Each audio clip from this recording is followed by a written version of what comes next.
Ndoto yoyote ile huwa ina gharama, na ukikimbia gharama umekimbia ndoto yako. Gharama ya kwanza ya ndoto yako ili iweze kukamilika ni gharama ya kuiamini ndoto yako wakati hakuna anayeiamini. Kubali kuwa tofauti, kukubali kutoaminika na kila mtu kwenye ndoto yako. Sio kila mtu anaona sawasawa na wewe unavyoona.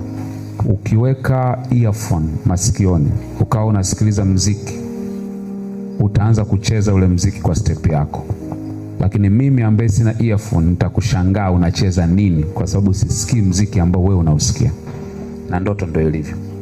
Ndoto unayoiona ni wewe. Kwa hiyo utacheza mziki wa ndoto kulingana na beat ya ndoto yako.